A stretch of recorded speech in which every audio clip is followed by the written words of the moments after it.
Muito boa tarde a todos. Queria começar por agradecer o convite em nome da OIT para estar a participar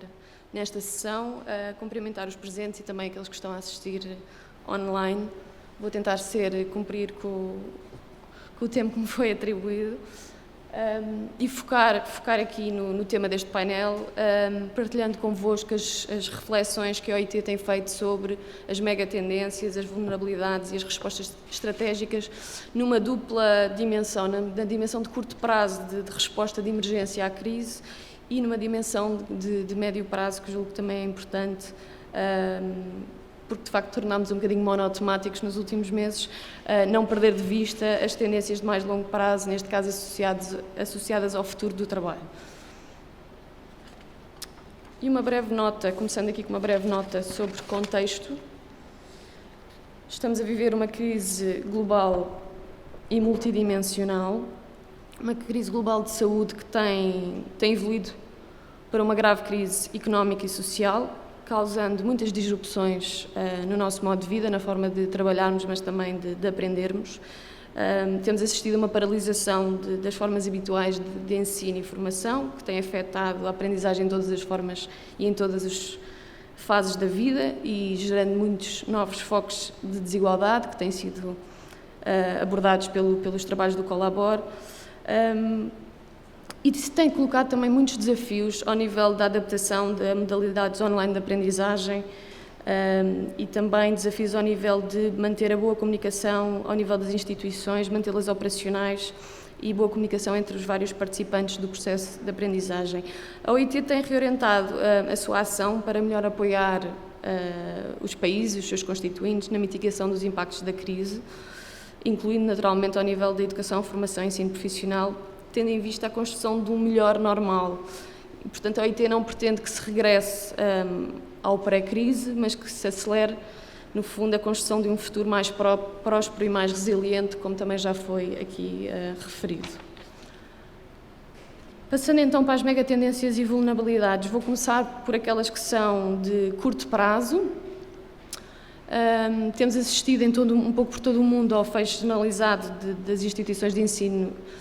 e a migração para o ensino à distância, aulas online, aulas por televisão, rádio em diversas plataformas. Em muitos países do mundo, ao ajustamento dos calendários escolares, à priorização de estudantes com exames e avaliações mais relevantes. Temos assistido a muitos desafios na expansão e adaptação da oferta, ao nível da preparação dos professores, do desenvolvimento de novas ferramentas digitais, na criação de novos conteúdos,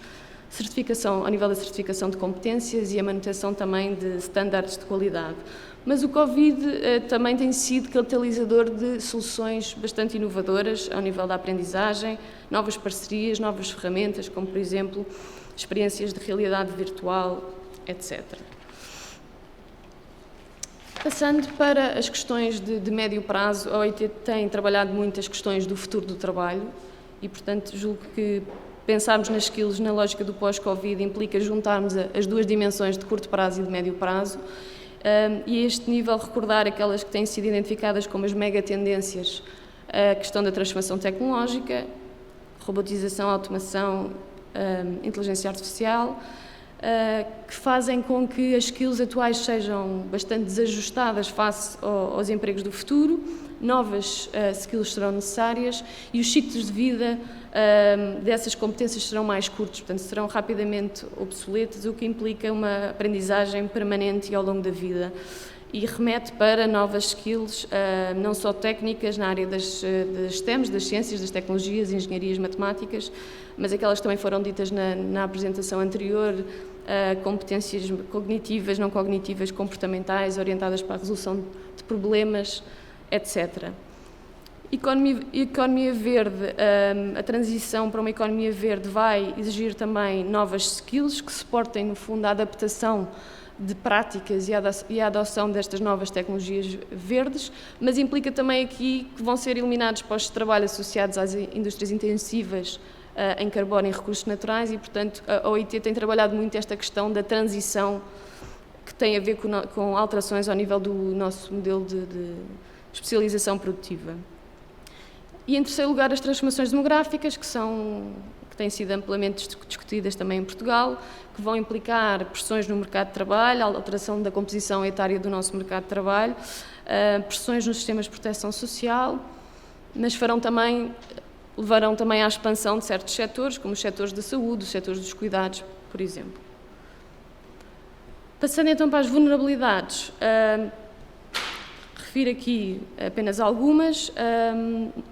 Estamos a assistir a novas desigualdades e ao aprofundamento de desigualdades existentes. O Colabor tem trabalhado muito esta dimensão. O fecho de escolas tem afetado mais estudantes com mais dificuldades de aproveitamento e menor resiliência a choques. E, portanto, aprofunda desigualdades pré-existentes. Temos as desigualdades digitais,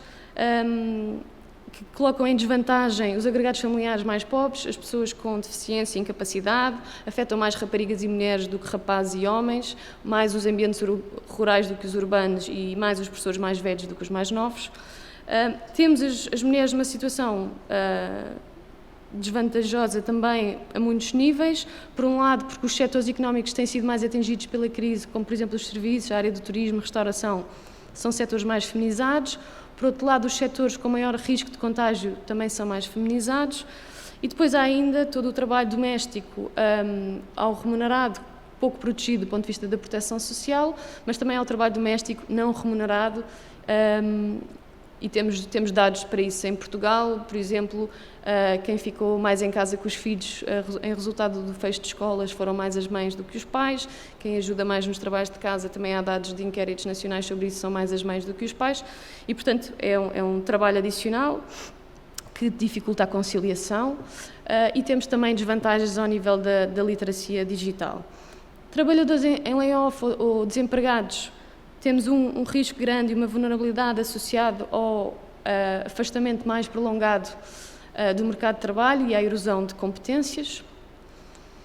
Temos também vulnerabilidades daqueles que têm mais baixas qualificações, por exemplo, têm menores possibilidades de teletrabalho, isso também está refletido nos dados também explorados pelo Colabor e apresentados pelo Colabor, têm também menos poder negocial. A questão do emprego temporário, atípico e emprego jovem, coloco aí emprego jovem porque é maioritariamente jovem. Nós aprendemos com a última crise que o ajustamento em tempos de crise recai mais sobre os vínculos mais precários e, portanto, é uma fragilidade que sabemos que existe e, especialmente dado o nosso mercado de trabalho que é muito segmentado, é uma vulnerabilidade acrescida. Existem ainda todos aqueles trabalhadores que são de alguma forma invisíveis porque são informais, acho que todos conhecemos, pessoas que trabalham ligados aos Airbnbs e ao alojamento local, que são pagos para abrir a porta a turistas ou para fazer visitas guiadas, etc. Isso é um emprego que é invisível, que não tem proteção e que de um momento para o outro desapareceu. Temos a questão do desemprego, do subemprego, da inatividade e que se cruza com aquela dimensão que já falei, que tem a ver com o afastamento do mercado de trabalho, e que a OIT se preocupa muito com esta questão do afastamento prolongado, a questão do scarring, que é no fundo marcas, as cicatrizes que deixa o afastamento prolongado do mercado de trabalho ao nível da erosão de competências e não só.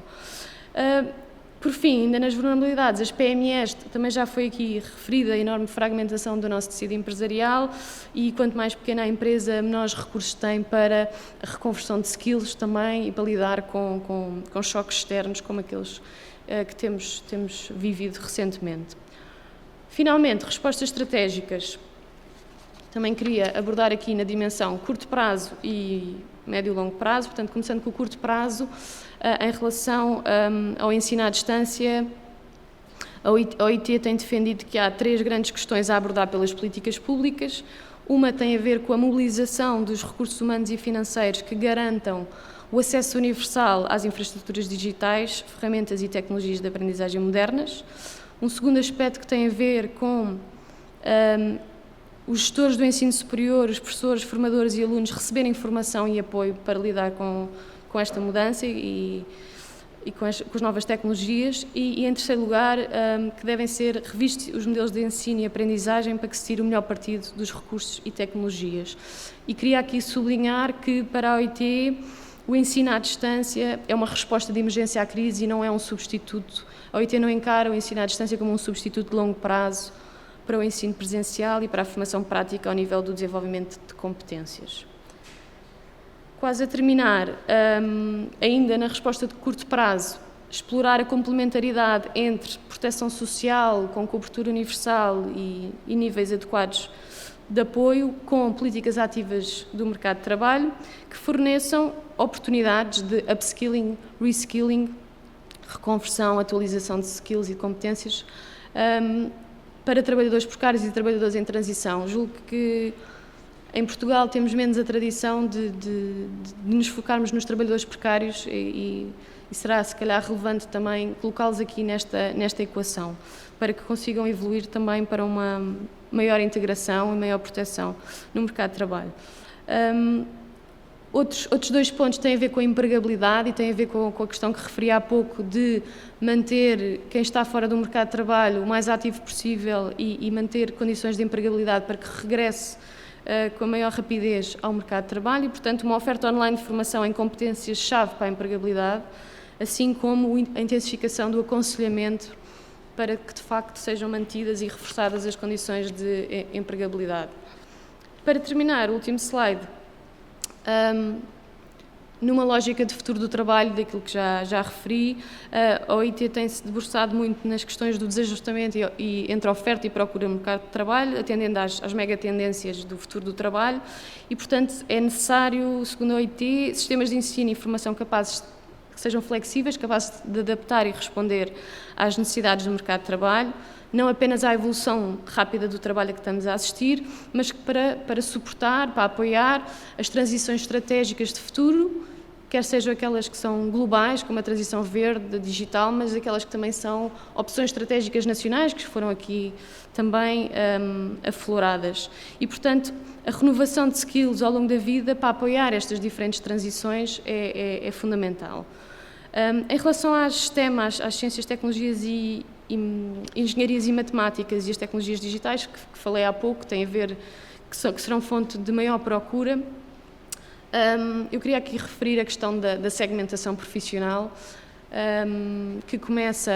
na escolha de percursos escolares entre rapazes e raparigas aos 16 anos. A OCDE tem isso muito bem documentado e em Portugal nós temos uma grande segmentação profissional que começa logo aos 16 anos nas escolhas dos percursos profissionais. E isso depois,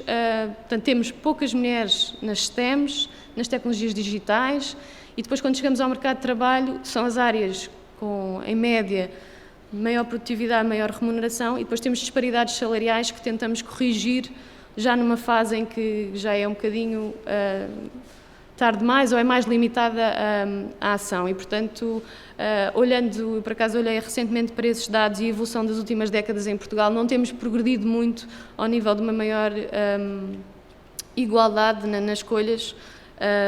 de percursos escolares que depois impactam nos percursos profissionais. Por fim, a questão, sendo a OIT uma organização tripartida, o diálogo social é determinante, é a base de tudo e, portanto, uma das respostas passará pelo diálogo social forte e o diálogo entre formadores e empregadores. Também já foi aqui referido também pelo Sr. Ministro, a importância deste diálogo para a identificação de necessidades presentes, para a antecipação e promoção de skills, tendo em vista as necessidades futuras, para facilitar as tais transições, quer escola, mercado de trabalho, como as transições ao longo da vida ativa. E os empregadores também têm um papel relevante porque investem eles próprios e fornecem informação e, portanto, são agentes fundamentais neste processo. E pronto, agradeço a vossa atenção e deixo só aqui algumas referências de documentos onde poderão ver o maior aprofundamento de algumas ideias que apresentei aqui. Muito obrigada.